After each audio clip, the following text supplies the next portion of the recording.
Bienvenue à tous pour ce Deep Dive spécial, concocté pour notre émission quotidienne Vintage Car Chronicles. Ah, Aujourd'hui, on plonge dans l'univers d'une voiture oui. qui a marqué toute une génération, la Citroën Saxo. Ah oui. On va décortiquer ses différentes versions, ses succès sportifs et bien plus encore. Hmm.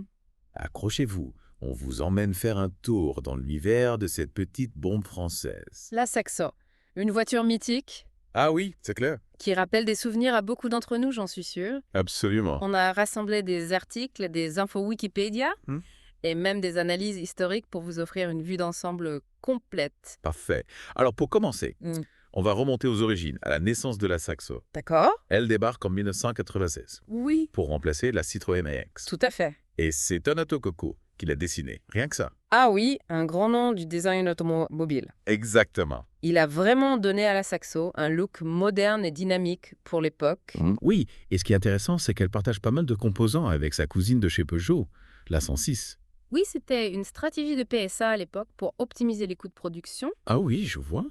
Mais attention, Citroën a quand même mis l'accent sur l'amélioration de la sécurité et retravaillé les suspensions D'accord. pour donner à la Saxo sa propre personnalité, sa propre identité. Donc, on n'avait pas deux voitures identiques, juste avec des logos différents. Exactement. La Saxo avait son propre caractère, son propre comportement routier. Intéressant. Et elle est sortie d'abord en version 3 portes. Oui, c'est ça. Mais les versions 5 portes et diesel ont suivi rapidement. Absolument, Citroën voulait répondre à tous les besoins, à toutes les envies. Et c'est là qu'on voit que la Saxo, c'est une voiture pour tous, adaptée à tous les besoins. Hmm. On peut diviser sa vie en 3 grandes phases, non. Oui, c'est une bonne manière de la voir. La première, entre 1996 et 1998, c'est le lancement et l'arrivée de nouvelles versions. Tout à fait. La gamme s'est rapidement élargie pour proposer un choix plus large. Ensuite, entre 1987 et 1989, Oui. on a un léger restylage pour mieux la distinguer de la 106. C'est aussi à ce moment-là qu'apparaît la finition exclusive, Ah oui, le exclusif de haut de gamme de l'époque. avec un niveau d'équipement et de confort supérieur. Exactement. Citroën visait une clientèle plus exigeante. Et la troisième phase, entre 1999 et 2003, Oui. c'est là qu'on observe le plus gros changement. Absolument, un restylage plus profond. La Saxo adopte un nouveau look avec ses fameux phares en amande qui sont devenus iconiques. Ah oui, les phares en amande, un élément de style marquant qui a fait couler beaucoup d'encre. C'est clair. Certains adoraient, d'autres moins. Mais ça lui donnait une personnalité unique. Oui, c'est certain, la Saxo ne passait pas inaperçue. Et sous le capot, Citroën proposait un éventail de motorisations pour satisfaire tous les goûts. Absolument, du plus petit au plus puissant. Du petit 1.0 litre économique. Oui, idéal pour la ville. Au sportif, 1,6 litres, 16 soupes de la VTS. Ah, la VTS, le rêve de beaucoup de jeunes à l'époque. Ah oui, on en reparlera plus en détail. Avec plaisir. Sans oublier le diesel, connu pour sa sobriété. Figurez-vous qu'à l'époque, le diesel de la Saxo affichait une consommation moyenne de 4,5 litres au 100 km. C'est impressionnant pour l'époque. Oui, une vraie performance. Et puis, on ne peut pas passer à côté de la Saxo Bic. Ah oui, la Saxo Bic. Cette édition spéciale un peu décalée, Un partenariat original. née de la collaboration avec la marque de stylos et de briquets. Une série limitée qui avait son petit succès. Oui, un vrai collector aujourd'hui. Sans aucun doute. Mais la Saxo, ce n'était pas que des petites citadines tranquilles. Non, pas du tout. Elle cachait aussi un tempérament sportif. Ah oui, ça c'est sûr. Citroën l'a bien compris en créant la Saxo Cup. Une compétition sur circuit qui mettait l'accent sur le talent des pilotes plutôt que sur la puissance des voitures. Une formule de promotion qui a révélé de grands champions. Tout à fait. Comme Sébastien Loeb Ah oui, Sébastien Loeb.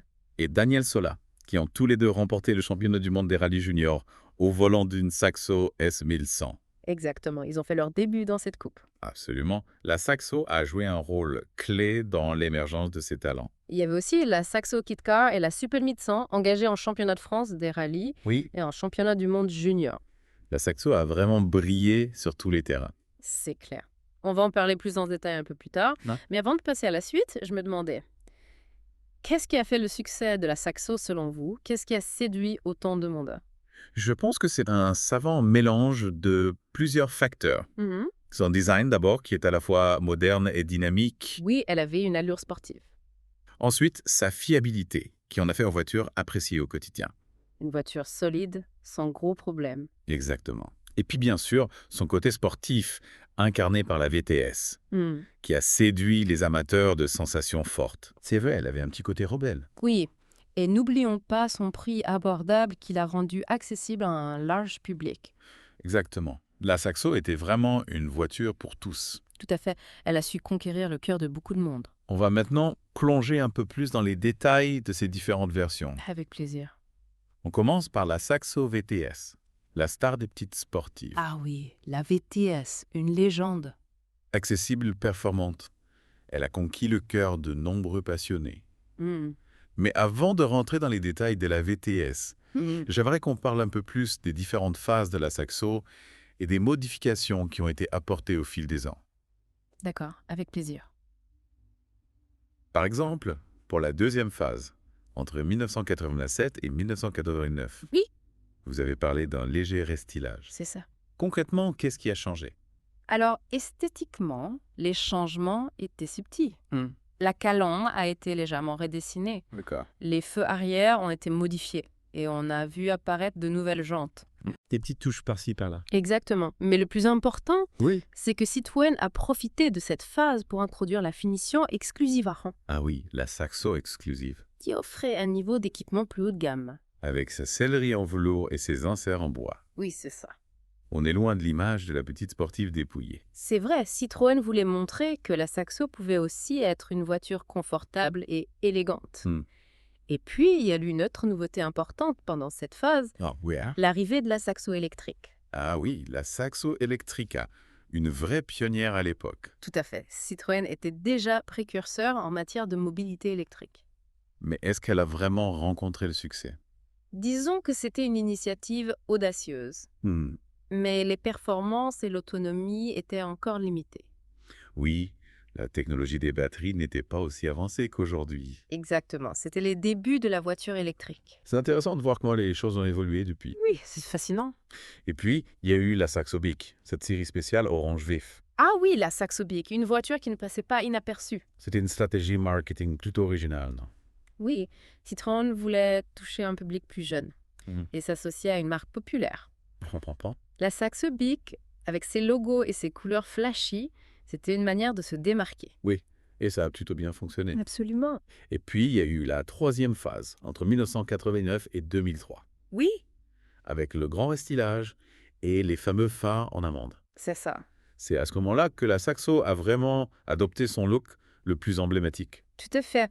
Les phares en amande ont marqué une rupture stylistique, Oui, et on les a ensuite retrouvés sur d'autres modèles. comme la C3 par exemple. Exactement, c'est devenu une signature de Citroën. Le capot a aussi été redessiné. Oui, avec ces deux nervures qui lui donnaient un aspect plus dynamique. Elle avait vraiment de l'allure. Absolument, la Saxo avait gagné en maturité. Et la Saxo VTS a aussi bénéficié de ce restylage. Bien sûr, elle avait droit à une calandre plus agressive et un béquet arrière plus imposant. Elle avait vraiment fière allure. Oui, la Saxo VTS est devenue une référence dans la catégorie des petites sportives. Un look sportif, des performances intéressantes. Et un prix accessible, ce qui ne gâchait rien. C'est clair, elle offrait un excellent rapport performance-prix. Tout à fait, c'est ce qui avait son succès. Et puis, il y a eu la série spéciale New Morning en 2001. Ah oui, la New Morning, une série limitée qui ajoutait une touche d'exclusivité à la VTS. Avec sa peinture bicolore et ses jantes spécifiques. Exactement, une Saxo VTS encore plus désirable. C'était un peu le chant du cygne de la Saxo VTS. Oui, car en 2003, la production de la Saxo s'arrête. Laissant la place aux Citroën C2 et C3. C'est ça, une page se tournait. Mais son héritage est toujours présent aujourd'hui. Absolument, la Saxo a marqué l'histoire de Citroën. Elle a inspiré de nombreux modèles qui ont suivi. Son esprit sportif, son design audacieux, son accessibilité. Ce sont des valeurs qui se retrouvent encore dans la gamme Citroën actuelle. Tout à fait, la Saxo a laissé une empreinte forte. Et puis, il y a toute une communauté de passionnés qui continuent à entretenir la flamme de la Saxo, Oui, on voit de plus en plus de Saxo restaurées avec soin. qui participent à des rassemblements et des expositions. C'est une voiture qui a une vraie valeur sentimentale pour beaucoup de gens. C'est vrai, la Saxo, c'est bien plus qu'une simple voiture. C'est une icône des années 90 et 2000, un symbole de jeunesse et de liberté. Elle rappelle des souvenirs à beaucoup d'entre nous. Oui, c'est certain. Et elle continue de fasciner les amateurs de voitures. Absolument, la Saxo a encore de beaux jours devant elle. La Saxo a vraiment brillé sur tous les terrains. On a parlé de Sébastien Loeb et Daniel Sola. Oui. Mais il y a eu d'autres pilotes qui se sont illustrés dans cette compétition. Oui, bien sûr, la Saxo Cup a vu passer pas mal de talents. On peut citer Philippe Bugalski, qui a remporté la première édition en 1986-7, Oui? ou encore Sébastien Ogier, Ah oui. qui a fait ses débuts en rallye dans cette formule de promotion quelques années plus tard. Ah oui, un autre grand nom du rallye français. Tout à fait. C'est impressionnant de voir combien de champions ont fait leurs armes sur la Saxo. Oui, la Saxo Cup a vraiment joué un rôle important dans le développement du sport automobile français. En parlant de développement, Oui. on a évoqué les différentes phases de la Saxo, Mhm. mais on n'a pas encore vraiment détaillé les modifications qui ont été apportées au fil des ans. D'accord. Par exemple, pour la deuxième phase entre 1987 et 1999, Oui, vous avez parlé d'un léger restylage. tout à fait. Concrètement, qu'est-ce qui a changé? Alors, esthétiquement, les changements étaient subtils. La calandre a été légèrement redessinée. D'accord. Les feux arrière ont été modifiés. Oui. Et on a vu apparaître de nouvelles jantes. D'accord. Mais le plus important, c'est que Citroën a profité de cette phase pour introduire la finition exclusive, Ah oui, la Saxo exclusive. qui offrait un niveau d'équipement plus haut de gamme. Ah oui, avec sa série velours et ses enserts en bois. Oui, c'est ça. On est loin de l'image de la petite sportive dépouillée. C'est vrai, Citroën voulait montrer que la Saxo pouvait aussi être une voiture confortable et élégante. Et puis, il y a eu une autre nouveauté importante pendant cette phase, Ah oui. l'arrivée de la Saxo électrique. Ah oui, la Saxo électrique. Une vraie pionnière à l'époque. Oui, tout à fait. Citroën était déjà précurseur en matière de mobilité électrique. Mais est-ce qu'elle a vraiment rencontré le succès? Disons que c'était une initiative audacieuse pour l'époque, mais les performances et l'autonomie étaient encore limitées. Oui, la technologie des batteries n'était pas aussi avancée qu'aujourd'hui. Exactement. C'était les débuts de la voiture électrique en public. C'est intéressant de voir comment les choses ont évolué depuis. Ah oui, énormément. Et puis la Saxo Bic, Ah oui. cette série spéciale orange vif. Une série limitée qui a marqué les esprits. C'était une stratégie marketing plutôt originale, non? Oui, Citroën voulait toucher un public plus jeune et s'associer à une marque populaire et reconnaissable. Oui, je vois. La Saxo Bic, avec ses logos et ses couleurs flashy, ne passait pas inaperçue. C'est clair. Et puis, il y a eu la troisième phase entre 1989 et 2003, Oui. avec le grand restylage et les fameux phares en amande. Exactement le restylage le plus marquant. C'est à ce moment-là que la Saxo a vraiment adopté son look le plus emblématique, non? Tout à fait, les phares en amande, c'était une nouvelle signature stylistique pour Citroën, qu'on a ensuite retrouvé sur d'autres modèles comme la C3. Oui, c'est devenu un élément de design distinctif de la marque. Absolument. Et le capot a été redessiné. Oui, avec ces deux nervures qui lui donnaient un aspect plus dynamique. Elle avait vraiment de l'allure.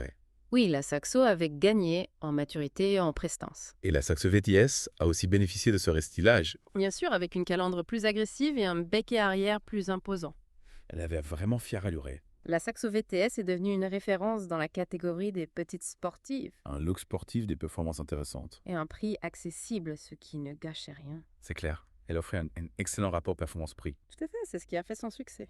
Et puis, il y a eu la série spéciale New Morning en 2001. Ah oui, la New Morning. Avec sa peinture bicolore et ses jantes spécifiques. Une Saxo VTS encore plus exclusive et désirable. Une édition limitée qui a connu un beau succès. Oui, les amateurs de la Saxo VTS se l'arrachent aujourd'hui. C'était un peu le chant du cygne de la Saxo VTS. Oui, car en 2003, la production de la Saxo s'arrête. Laissant la place aux Citroën C2 et C3.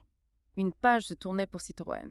Mais son héritage est toujours présent aujourd'hui. Absolument. La Saxo a marqué l'histoire de Citroën. Elle a inspiré de nombreux modèles qui ont suivi. Son esprit sportif, son design audacieux, son accessibilité. Ce sont des valeurs qui se retrouvent encore dans la gamme Citroën actuelle.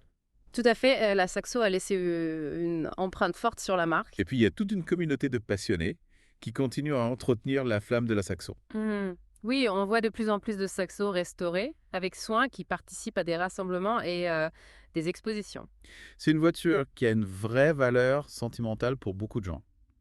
Oui, la Saxo, c'est bien plus qu'une simple voiture. C'est une icône des années 90 et 2000, un symbole de jeunesse et de liberté. Elle rappelle des souvenirs à beaucoup d'entre nous. Et il continue de fasciner les amateurs de voitures. On a beaucoup parlé des aspects techniques et sportifs de la Saxo. Ah oui. Mais il y a aussi un côté plus affectif à cette voiture.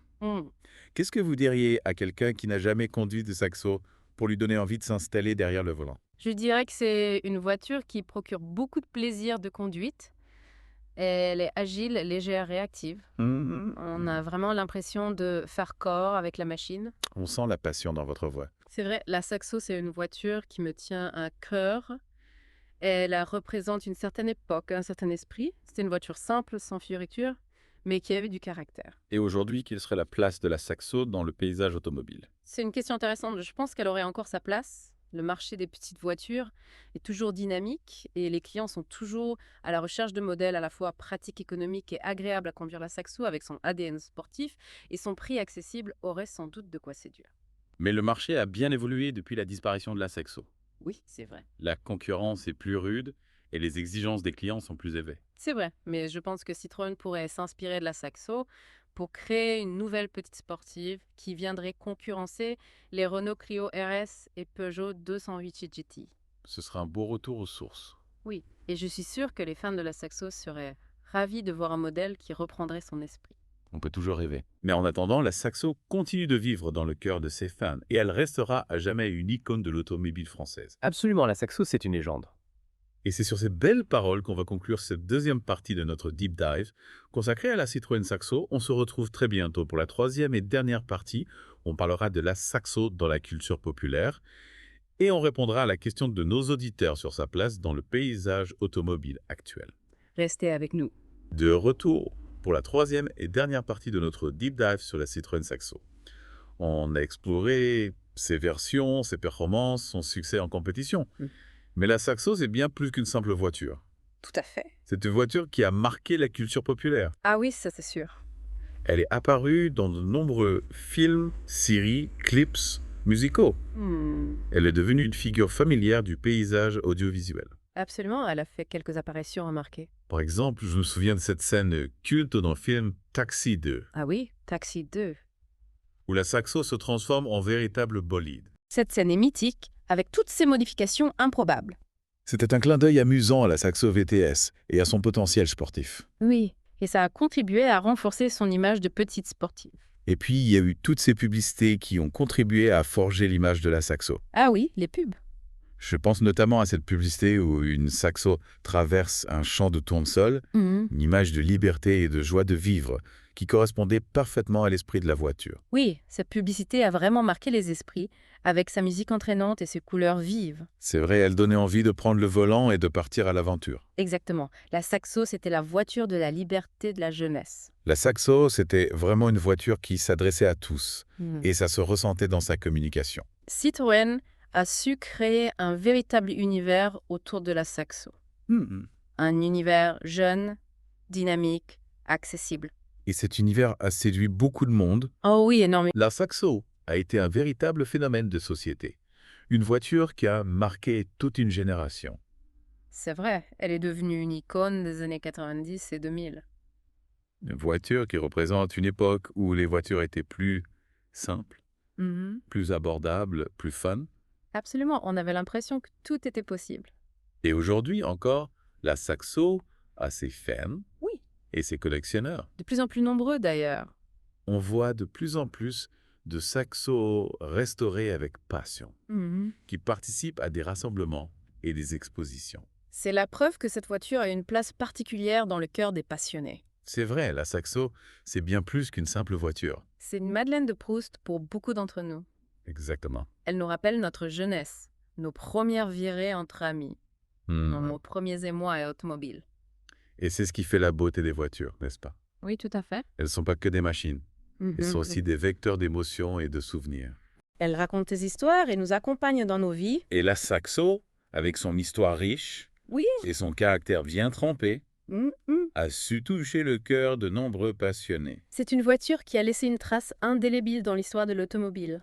Alors pour conclure ce deep dive, Oui. je me tourne vers vous D'accord. et je vous pose une question. Allez-y. Quelle serait la place de la Saxo dans le paysage automobile actuel? Ah, c'est une question difficile.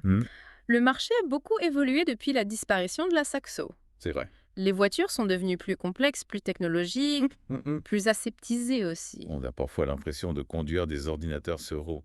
Oui, c'est un peu ça. Mais est-ce qu'il y a encore une place pour une petite voiture simple, fun, abordable, à l'esprit sportif comme la Saxo? Je pense que oui, il y a toujours une demande pour des voitures qui procurent du plaisir de conduite sans se ruiner. Des voitures sans fioritures, qui vont à l'essentiel. Exactement, des voitures qui ont une âme. Et qui sait, peut-être que Citroën nous réserve une surprise un jour. On peut toujours rêver.